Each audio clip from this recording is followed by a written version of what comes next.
500 आणि 2000 रुपयांच्या नव्या नोटांनंतर आता 1000 रुपयाची नवी नोट देखील चलनात येणार आहे। अर्थ मंत्रालयाचे सचिव शक्तिकांता दास यांनी ही माहिती दिली आहे। राजधानी दिल्लीत अरुण जेटलींच्या पत्रकार परिषदेचं आयोजन करण्यात आलं होतं काल। यावेळी शक्तिकांता दास बोलत होते।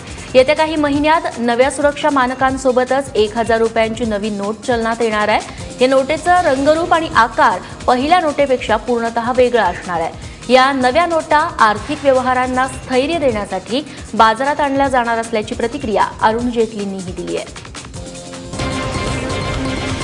In the due course, in the next few months, the 1000 rupee notes will also be brought into the market with a completely new design and new dimension, new design, new color combination, which will look distinctly different from the old one.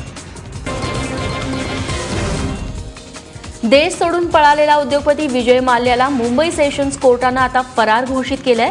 त्याचबरोबर कोर्टात सादर करण्यात आलेली त्याची सगळी संपत्ती जप्त करण्यास मंजुरी देण्यात आली आहे। प्रिव्हेन्शन ऑफ मनी लॉन्ड्रिंग कायद्याअंतर्गत ईडीनं पीएमएलए कोर्टामध्ये दाखल केलेल्या याचिकेला मंजुरी देण्यात आली आहे। वारंवार समन्स बजावून देखील माल्या चौकशीसाठी उपस्थित राहिलेला नाहीये, तसंच त्याच्या बाजूने देखील कोणी आलेलं नाही आणि बोललेलं नाहीये। त्यामुळे त्यांना फरार आरोपी घोषित करण्याची मागणी ईडीनं केली होती, त्याला आता मंजुरी देण्यात आली आहे।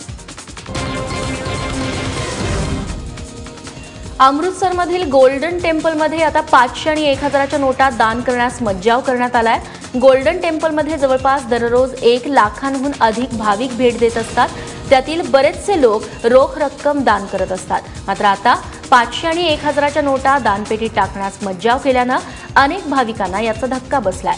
प्रसाद आणि पूजेच्या काउंटरवरती 500 आणि 1000 रुपयांच्या नोटा स्वीकारू नये असं शिरोमणी गुरुद्वारा प्रबंधक समितीच्या अधिकाऱ्यांनी माहिती दिली आहे।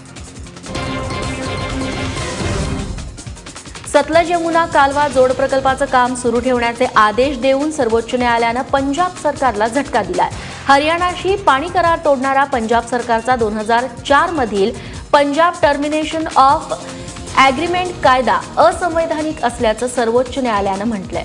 त्यामुळे सतलज यमुना लिंक नहरमध्येच बांधण्यात येईल असा आदेश 5 न्यायाधीशांच्या खंडपीठानं यावेळी दिलाय। या निर्णयानंतर अमृतसरचे खासदार कॅप्टन अमरिंदर सिंगसह पंजाब काँग्रेसच्या सर्व आमदारांनी आपल्या पदाचा राजीनामा दिलाय।